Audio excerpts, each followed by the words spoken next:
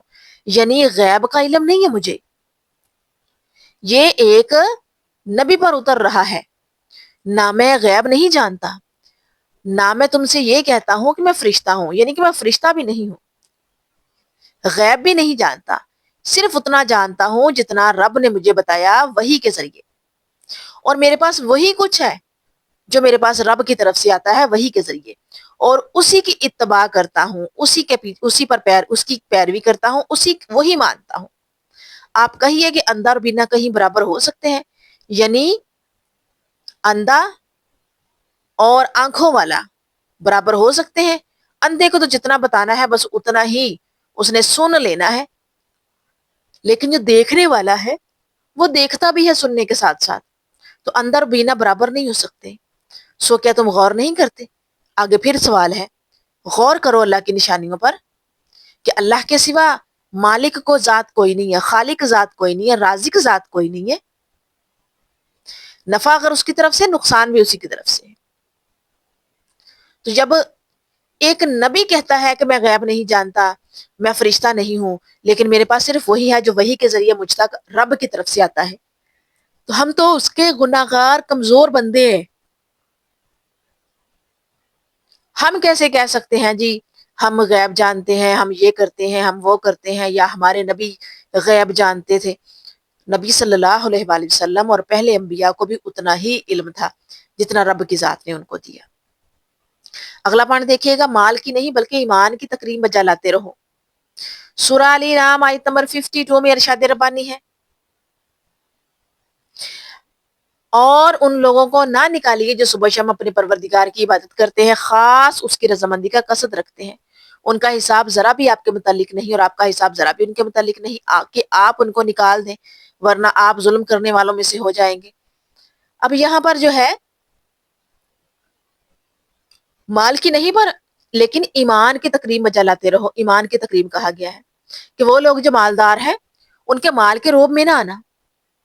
وہ جو اپنے اعمال کی فکر کرتے ہیں، رب کی عبادت میں مصروف ہوتے ہیں، صبح و شام اپنے پروردگار کی عبادت کرتے ہیں، خاص اللہ تعالیٰ کی رضامندی کو چاہتے ہیں، اللہ کی رضامندی کا خیال رکھتے ہیں، اس کی خوشی اور اس کی رضا کا خیال رکھتے ہیں، وہ برابر نہیں ہے صرف مالداروں کے. ان کا حساب اور ہے، وہ رب کے قریب ہیں. اور وہ جو مال والے ہیں جن کو اپنے اعمال کا خیال نہیں ہے، ان کا حساب اور ہے. سو وہ جو علم والے ہیں، عبادت گزار ہے، وہ برابر نہیں ہے مال والوں کے. سو تم لوگوں کو بھی جو ہے وہ مشورہ دیا جاتا ہے کہ ظلم کرنے والوں میں سے نہ ہو جانا. یعنی اپنی جانوں پر پہلے تو ظلم نہ کرنا کہ مال والوں کے روب میں آ کے ان کے پیچھے چلنا اور ایمان والوں کو نظر انداز کرنا یا ان کو پسے پشت ڈالنا. دوسری بات یہ کہ خود بھی اعمال والے بن جاؤ. دولت کے پیچھے بھاگنے سے جو قسمت میں رب نے لکھا ہے وہ ہر حال میں مل جانا ہے. رزق موت سے بھی زیادہ تیزی کے ساتھ بندے کا پیچھا کرتا ہے کیونکہ رب نے مقرر کر دیا. اگلا پوائنٹ دیکھیے گا، مستقل نماز کی پابندی میں لگے رہو. سورہ انعام آیت نمبر 72 میں ارشاد ربانی ہے وَأَنْ أَقِيمُوا الصَّلَاةَ وَاتَّقُوهُ وَهُوَ الَّذِي إِلَيْهِ تُحْشَرُونَ، اور یہ کہ نماز کی پابندی کرو اور اس سے ڈرو اور وہی ہے جس کے پاس تم جمع کیے جاؤ گے.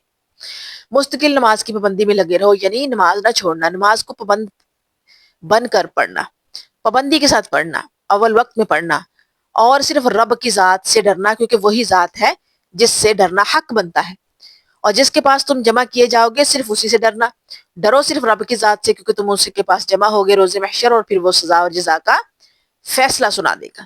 سو اسی ذات سے ڈرنا چاہیے. اگلا پوائنٹ دیکھیے گا، شرک سے بیزاری کا اظہار کرتے رہو. سورہ انعام آیت نمبر 78 میں ارشاد ربانی ہے قال یا قوم انی بریء مما تشرکون. پھر جب وہ بھی غروب ہو گیا تو آپ نے فرمایا بے شک میں تمہارے شرک سے بیزار ہوں. یہاں پر شرک سے بیزاری کا اظہار ہے. قرآن کریم فرقان حمید میں ہمارے ایک بڑے جلیل القدر نبی جنہوں نے اس تجسس میں کہ میرا رب کون ہے، سورج چاند ستاروں کا سبھی کا معائنہ کیا، غور کیا، تدبر کیا کہ ستارے ہیں وہ رات کو چمکتے ہیں، چاند رات کو چمکتا ہے، یہ میرے رب نہیں ہو سکتے. سورج صبح آتا ہے رات کو غروب ہو جاتا ہے، یہ میرا رب نہیں ہے. جب سورج بھی غروب ہو گیا تو آپ نے فرمایا بے شک میں تمہارے شرک سے بیزار ہوں. یعنی رب کے شرک سے بیزاری اعلان کر دیا. سو ہمیں بھی کسی بھی معاملے میں شرک نہیں کرنا، کسی بھی معاملے میں شرک نہیں کرنا. اللہ تعالیٰ سبھی گناہ معاف کر دیں گے اپنے فضل سے، لیکن معاف نہیں کریں گے تو شرک معاف نہیں کریں گے. کیونکہ ایک انسان بھی جب کسی سے محبت کرتا ہے تو وہ شرک برداشت نہیں کرتا. وہ تو پھر رب کائنات ہے، ہم سے بے پناہ محبت کرتا ہے، وہ کیسے شرک برداشت کرے گا؟ ہم انسان ہو کر شرک برداشت نہیں کرتے، شراکت برداشت نہیں کرتے، شراکت برداشت نہیں کرتے. لیکن وہ رب کائنات ہے جو ہم سے اتنی محبت کرتا ہے، وہ شراکت برداشت نہیں کرے گا بندے کے درمیان اور اپنے درمیان. اگلا پوائنٹ دیکھیے گا، اپنا رخ رب کی جانب موڑتے رہو. سورہ انعام آیت نمبر 79 انی وجہت وجہی للذی فطر السماوات والارض حنیفا وما انا من المشرکین. میں اپنا رخ اس کی طرف کرتا ہوں جس نے آسمانوں اور زمین کو پیدا کیا یکسو ہو کر، اور میں شرک کرنے والوں میں سے نہیں ہوں. اب یہاں پر کیا ہے؟ اللہ کی طرف چہرہ موڑو، صرف عبادت تو کرو تو اسی کی کرو اور کسی کی نہیں. مانگو تو صرف اسی کو مانگو کہ میں اپنا رخ، اپنا چہرہ، اپنا منہ موڑتا ہوں آسمانوں اور زمین کو پیدا کرنے والے کی طرف.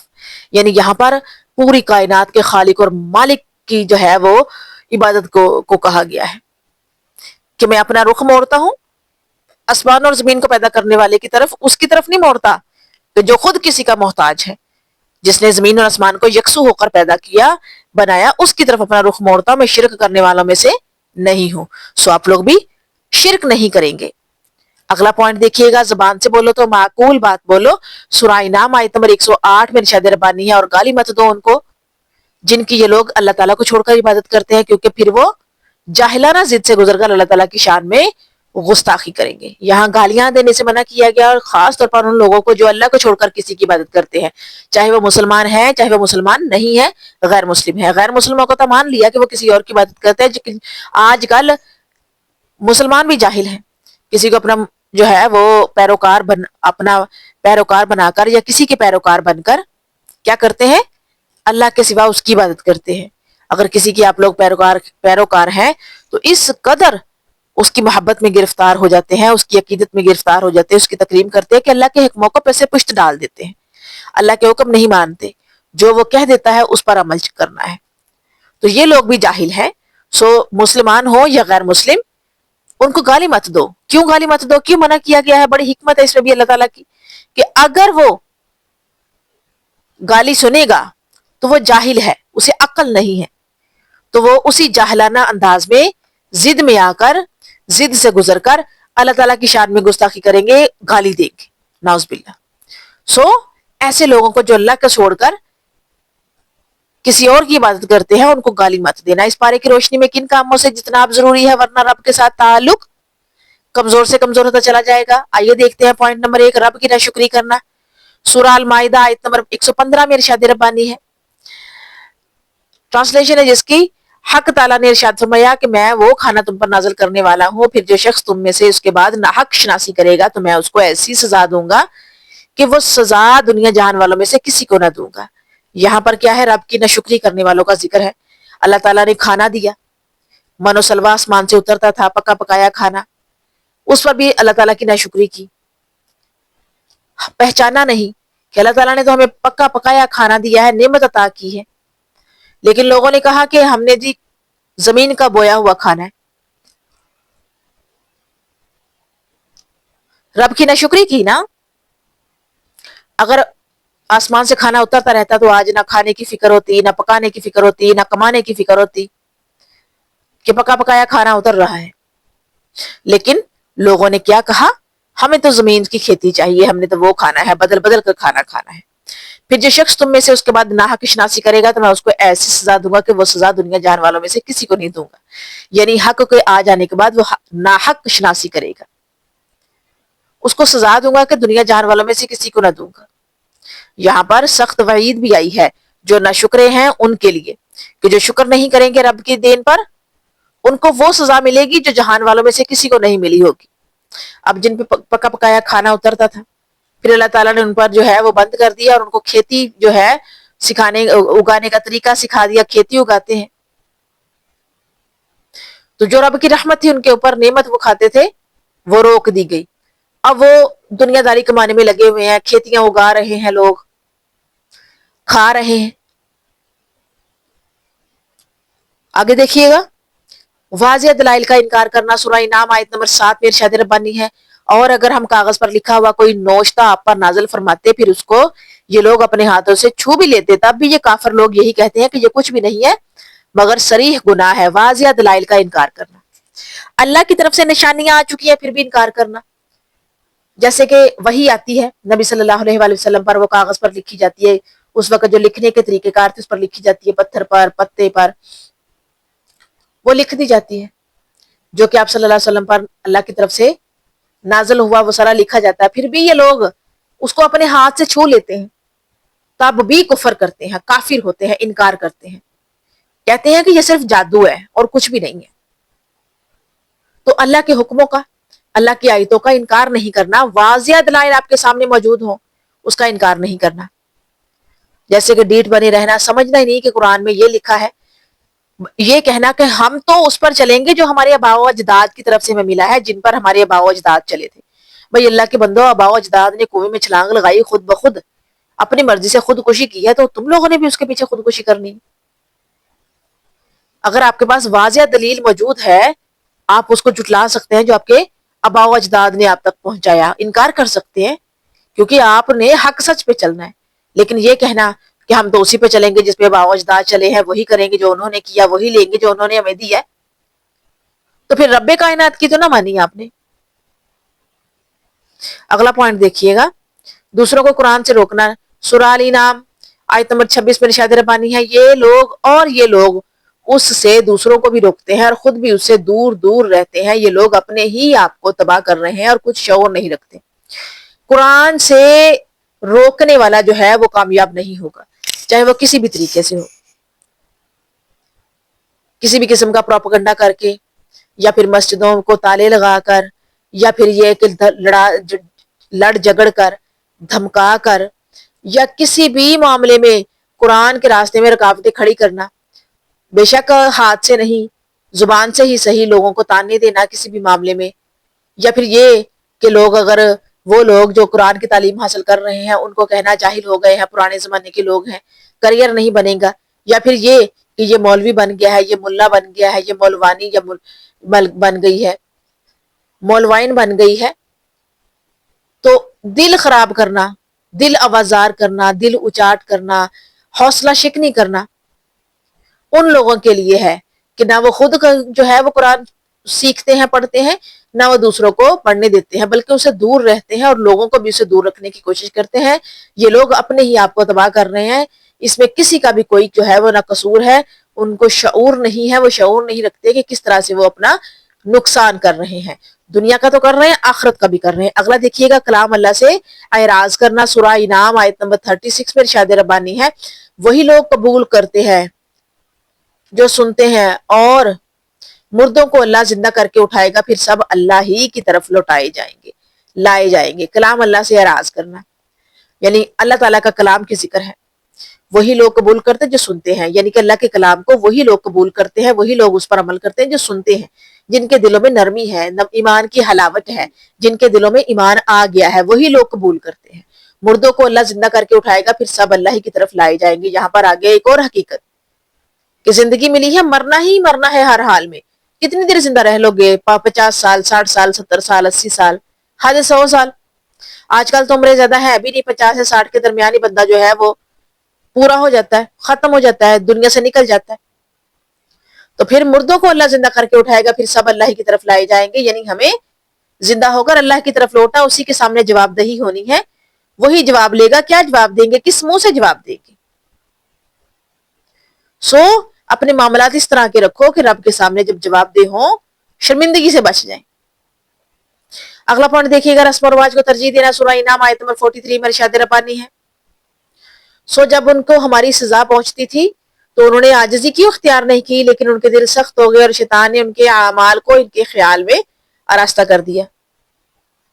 رسم و رواج کو ترجیح دینا یعنی قرآن کو چھوڑ کر رسمیں نبھانا. ہمارے بڑوں نے ہمیں یہ سکھایا ہے، یہ رسم ہے ہمارے خاندان کی، ہم تو انہی کو مانیں گے، انہی پر چلیں گے، ورنہ دنیا کیا کہے گی، ہمارا خاندان کیا کہے گا، خاندان اتنا بڑا ہے، ہمیں خاندان سے نکال دیں گے، ہم اکیلے ہو جائیں گے.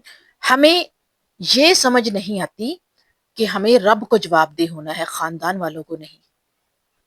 اور ہم یہ بھی نہیں سمجھتے، یہ نہیں سوچتے، اپنے دماغوں کو اس طرف نہیں لگاتے کہ روز محشر ہمیں خاندان والوں کے آگے کھڑے نہیں ہونا، ہمیں رب کے آگے کھڑے ہونا ہے. حساب ہمارا رب کائنات نے لینا ہے، خاندان والوں نے نہیں. ہماری زندگی اور موت کا مالک رب کائنات ہے، اور اسی کے کہنے پر ہمیں چلنا چاہیے.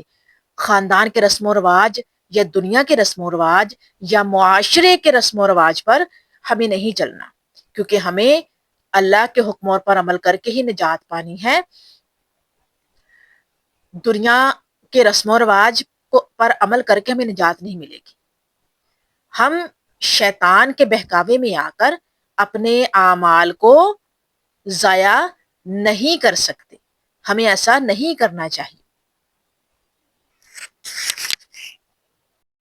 اگلا پوائنٹ دیکھیے گا، دنیا کی مستی میں کھو جانا. سورہ انعام آیت نمبر 45 44 دونوں آیات ہیں، ارشاد ربانی ہے جس کی ٹرانسلیشن ہے، کافی لمبی آیت ہے، 2 آیات ہیں یہ اوپر تلی 44 45. پھر جب وہ لوگ ان چیزوں کو بھولے رہے جس کی ان کو نصیحت کی جاتی تھی، تو ہم نے ان پر ہر چیز کے دروازے کشادہ کر دیے، یہاں تک کہ جب ان چیزوں پر جو کہ ان کو ملی تھی وہ خوب اترا گئے، ہم نے ان کو دفتن پکڑ لیا، پھر تو وہ بالکل مایوس ہو گئے. پھر ظالم لوگوں کو عبرت بنا دیا گیا. اور اللہ تعالیٰ کا شکر ہے جو تمام عالم کا پروردگار، رب کائنات، جو تمام عالم کا پروردگار ہے. اب یہاں پر ہے دنیا کی مستی میں کھو جانا، یعنی پچھلی قوموں کو دیکھ لے، قوم لوط، قوم عاد، قوم سمود، قوم مدین، جتنی بھی قومیں ہیں ان کے پاس ہدایت آئی، اللہ کے نبی آئے، انبیاء آئے، ایک کے بعد ایک، ایک کے بعد ایک، ایک کے بعد ایک آئے.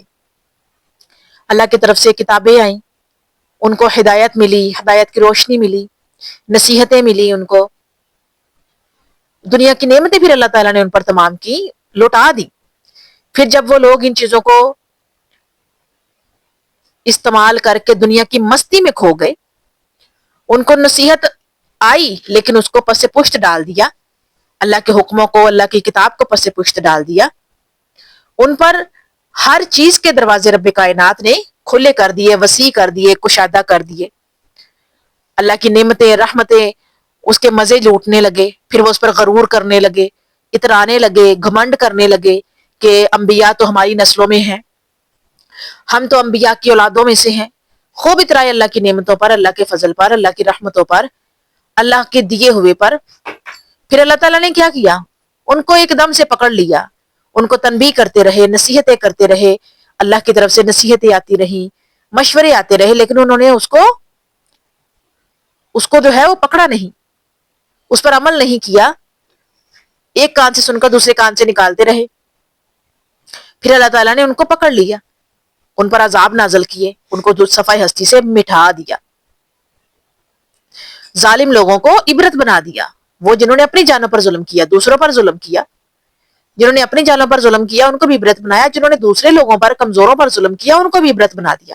اور اللہ کا شکر ادا کرتے ہیں ہم کہ تمام عالم کا پروردگار اللہ تعالیٰ ہے. اگر بندوں کے ہاتھ میں یہ حکومتیں ہوتی, علاقوں کی, ملکوں کی, کائنات کی, تو انسان تو تہس نہس کر کے رکھ دیتا ہر چیز کو.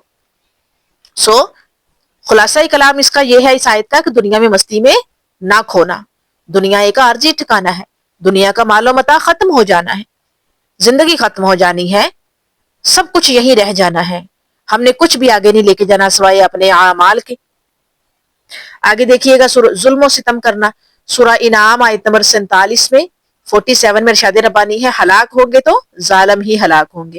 وہ لوگ جو شرک کرتے ہیں, وہ لوگ جو دوسروں پر ظلم کرتے ہیں, کمزوروں پر ظلم کرتے ہیں, یتیموں کا مال کھاتے ہیں, اللہ کی نصیحتوں پر عمل نہیں کرتے, اللہ کی نعمتوں پر شکر ادا نہیں کرتے, اللہ کے فضل تلاش نہیں کرتے, وہ جو رسم و رواج میں مصروف ہیں, وہ جنہوں نے اپنی زندگیوں کو جو ہے تباہ و برباد کر لیا ہے, ان کی زندگیوں کا مقصد جو ہے وہ صرف دنیا داری ہے اور اللہ کے حکموں کو پس پشت ڈالنا ہے.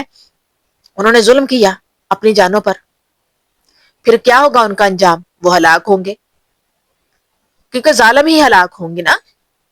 جنہوں نے ظلم کیا ہے اپنے اوپر یا دوسروں پر, وہ سبھی کے سبھی جنہوں نے ظلم کیا ہے کسی بھی معاملے میں ہلاک ہوں گے, ان کا انجام ہی ہلاک ہونا ہے. اگلا پوائنٹ دیکھیے گا, خواہش نفس کی پیروی کرنا. سورہ انعام آیت نمبر 56 میں ارشاد ربانی ہے, آپ کہہ دیجئے کہ میں تمہاری خواہشات کی اتباع نہ کروں گا, کیونکہ اس حالت میں تو میں بے راہ ہو جاؤں گا اور راہ راست پر چلنے والوں میں نہ رہوں گا.